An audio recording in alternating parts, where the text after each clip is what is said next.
ಇವತ್ತು ನೀವು ನೋಡಿ ಅವರ ಹತ್ರ ದಲಿತರಿಗೆ ಹೇಗೆ ಮೋಸ ಮಾಡ್ತಾ ಇದ್ದಾರೆ. ನಾವು ನಮ್ಮ ಸರ್ಕಾರ ಇದ್ದಾಗ ಅಂಬೇಡ್ಕರ್ ನಿಗಮಕ್ಕೆ 60 ಕೋಟಿ ರೂಪಾಯಿ ಕೊಟ್ಟಿದ್ದೀರಿ ನಾವು ನಿಗಮಕ್ಕೆ. ಈಗ ದಲಿತರ ಚಾಂಪಿಯನ್ ಅಂತ ಹೇಳ್ತಾರಲ್ಲ ಕಾಂಗ್ರೆಸ್, ಅದನ್ನ 40 ಕೋಟಿಗೆ ಇಳಿಸ್ಬಿಟ್ರು. ನಾವು ಕೊಟ್ಟಿದ್ದ 60, ಅವರು 40. ಅಂಬೇಡ್ಕರ್ ನಿಗಮದ ಸ್ವಯಂ ಉದ್ಯೋಗ ಯೋಜನೆ, ಅದಕ್ಕೆ ನಾವು 100 ಕೋಟಿ ಕೊಟ್ಟಿದ್ರಿ. ನಾವು ಬಿಜೆಪಿ ಸರ್ಕಾರ 100, ಈ ಮನೆ ಆಳ ಕಾಂಗ್ರೆಸ್ ಅವರು ಅದನ್ನ 45 ಕೋಟಿಗೆ ಇಳಿಸ್ಬಿಟ್ರು. 55 ಕೋಟಿ ಮೈನಸ್. ತಾಂಡಾಗಳಿಗೆ 110 ಕೋಟಿ ಬಿಜೆಪಿ ಸರ್ಕಾರ, ಅವರು 60 ಕೋಟಿ ಡಿಸ್ಕೌಂಟ್, 50% ಡಿಸ್ಕೌಂಟ್. ಬೋವಿ ಅಭಿವೃದ್ಧಿ ನಿಗಮ 95 ಕೋಟಿ, ಅವರು ಅದನ್ನ 55 ಕೋಟಿಗೆ ಇಳಿಸ್ಬಿಟ್ರು. ಅಂದ್ರೆ ನಾವು ದಲಿತರ ಬಗ್ಗೆ ವಿಶೇಷವಾಗಿ ಕಾಳಜಿ ವಹಿಸ್ತೀನಿ ಅಂತ ಅಧಿಕಾರಕ್ಕೆ ಬಂದಂತ ಸರ್ಕಾರ, ಇವತ್ತು ನಾವೇನು ಹಣ ಕೊಟ್ಟಿದ್ರಿ ಬಿಜೆಪಿ ಸರ್ಕಾರ ಅಷ್ಟು ಕೊಡಕ್ಕಾಗ್ತಾ ಇಲ್ಲ, ಅದರಲ್ಲಿ ಅರ್ಧನೂ ಕೊಡಕ್ಕಾಗ್ತಾ ಇಲ್ಲ. ಅವ್ರ ಬಡ್ಜೆಟ್ ಅಲ್ಲಿ ಎಷ್ಟು ಇಟ್ಟಿದ್ದಾರೆ?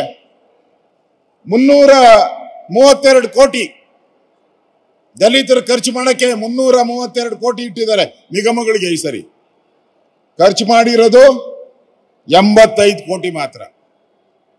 ಇಟ್ಟಿದ್ದು 332 ಕೋಟಿ, ಖರ್ಚು ಮಾಡಿರೋದು ಕೇವಲ 85 ಕೋಟಿ. ಅಂದ್ರೆ ಬಡ್ಜೆಟ್ ಅಲ್ಲಿ ಇಟ್ಟಿರೋ ಹಣನೂ ಖರ್ಚು ಮಾಡಕ್ಕೆ ಹೋಗ್ತಾ ಇಲ್ಲ ಈ ಸರಿ.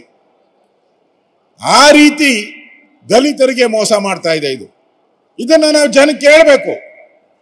ನಾವು ಚರ್ಚೆ ಮಾಡುವಾಗ, ನಾವು ಹಳ್ಳಿಗಳಿಗೆ ಹೋದಾಗ, ನಾವು ಕಾಫಿ ಕುಡಿಯುವಾಗ, ಟೀ ಕುಡಿಯುವಾಗ ಹೋಟ್ಲಲ್ಲಿ ಜನಕ್ಕೆ ಹೇಳ್ಬೇಕು. ಇಲ್ಲ ಅಂದ್ರೆ ಅರ್ಥ ಆಗಲ್ಲ. ದಲಿತರ ಪರವಾಗಿ ಚಾಂಪಿಯನ್ ಅಂದ್ರಲ್ಲ, ಅಂಬೇಡ್ಕರ್ ಅವರು ಈ ಸಂವಿಧಾನ ಬರೆದವರು. ಯಾವಾಗ ನೋಡು ಅವರು ಪಾರ್ಲಿಮೆಂಟ್ ಅಲ್ಲಿ ಹೋಗ್ಲಿ, ಯಾವಾಗ ರಾಹುಲ್ ಗಾಂಧಿ ಹಿಡ್ಕೊಂಬತ್ತಾರೆ ಸಂವಿಧಾನವನ್ನ, ಅಂಬೇಡ್ಕರ್ ಸಂವಿಧಾನ ಹಿಡ್ಕೊಂಬತ್ತಾರಲ್ಲನಪ್ಪ, ಇಲ್ಲೂ ಹಿಡ್ಕೊಂಬತ್ತಾರೆ. ಅಂಬೇಡ್ಕರ್ ಸಂವಿಧಾನ ಪುಸ್ತಕ ಹಿಡ್ಕೊಂಬತ್ತಾರೆ. ಅಂಬೇಡ್ಕರ್ ಸಂವಿಧಾನ ನಮ್ ದೇವರು ಅಂತಾರೆ. ಯಾರನ್ನ? ಅಂಬೇಡ್ಕರ್ನ ಸೋಲ್ಸಿದ್ಯಾರು?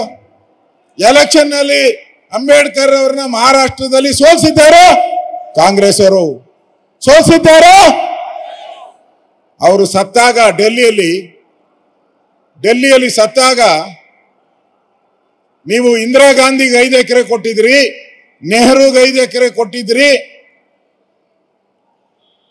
ಅಂಬೇಡ್ಕರ್ ಅವರಿಗೆ 5 ಎಕರೆ ಬೇಡ, 3 ಅಡಿಗೆ 6 ಅಡಿ ಕೊಡು ಅಂದ್ರೆ ಕೊಡ್ಲಿಲ್ಲ. 5 ಎಕರೆ ಕೇಳಲಿಲ್ಲ ಅವರು, 3 ಅಡಿಗೆ 6 ಅಡಿ ಜಾಗ ಕೊಡು ಅಂದ್ರೂ ಕೊಡ್ಲಿಲ್ಲ. ಎಂತ ದುರುಳು ಕಾಂಗ್ರೆಸ್ ಅವರು, ಎಂತ ಮೋಸಗಾರ ಕಾಂಗ್ರೆಸ್ ಅವರು, ಬೆನ್ನಿಗೆ ಚೂರಿ ಹಾಕೋರು. ಅಂಬೇಡ್ಕರ್ ಫೋಟೋ ಬೇಕು, ಅಂಬೇಡ್ಕರ್ ಸಂವಿಧಾನ ಬೇಕು, ಅವರು ಮಾತ್ರ ಬೇಡ. ಅವರ ಬಾಡಿ ತರಕ್ಕೆ, ಅವ್ರು ತೀರ್ಕೊಂಡಾಗ ಮಹಾರಾಷ್ಟ್ರಕ್ಕೆ ತರಕ್ಕೆ ಅದ್ರ ಖರ್ಚು ಕೊಡ್ಲಿಲ್ಲ. ಇವತ್ತು ನರೇಂದ್ರ ಮೋದಿ ದೇಶದ ಪ್ರಧಾನಿ ಆದ್ಮೇಲೆ ಅವರೆಲ್ಲರ ಸ್ಮಾರಕವನ್ನ ಅಭಿವೃದ್ಧಿ ಮಾಡಿದ್ದಾರೆ, ತೀರ್ಥ ಸ್ಥಳ ಮಾಡಿದ್ದಾರೆ. ಯಾರು? ನರೇಂದ್ರ ಮೋದಿ ಅವರು. ಸಂವಿಧಾನ ನಮ್ಮ ಭಗವದ್ಗೀತೆ ಅಂತ ಹೇಳಿದ್ದಾರೆ ಅವರು. ಈ ತರದ ವಿಚಾರಗಳು ಇವತ್ತು ನಾವು ಜನಗಳಿಗೆ ತಿಳಿಸಬೇಕಾಗಿದೆ. ಆ ಕೆಲಸವನ್ನೆಲ್ಲರೂ ಕೂಡ ನಾವು ಮಾಡಬೇಕು. ಆ ದೃಷ್ಟಿಯಿಂದ ನಾನು ನಿಮ್ಮಲ್ಲಿ ಕೈ ಮುಗಿದು ವಿನಂತಿ ಮಾಡ್ತೀನಿ.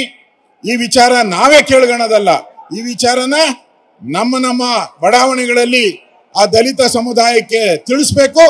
ಈ ಏನ್ ಮೋಸ ನಡೀತಾ ಇದೆ, ಈ ಮೋಸದ ವಿರುದ್ಧವಾದಂತ ಧ್ವನಿಯನ್ನ ನಾವೆಲ್ಲರೂ ಎತ್ತಬೇಕು ಅನ್ನೋ ಮಾತನ್ನ ಈ ಸಂದರ್ಭದಲ್ಲಿ ಹೇಳಿ, ಮತ್ತೊಮ್ಮೆ ಇಷ್ಟೊಂದು ದೊಡ್ಡ ಸಂಖ್ಯೆಯಲ್ಲಿ ಬಂದಂತ ಎಲ್ಲ ನಮ್ಮ ಬಿಜೆಪಿ ಕಾರ್ಯಕರ್ತರಿಗೆ ನಮ್ಮ ಅಭಿನಂದನೆಗಳನ್ನ ತಿಳಿಸ್ತಾ ಇದ್ದೀನಿ.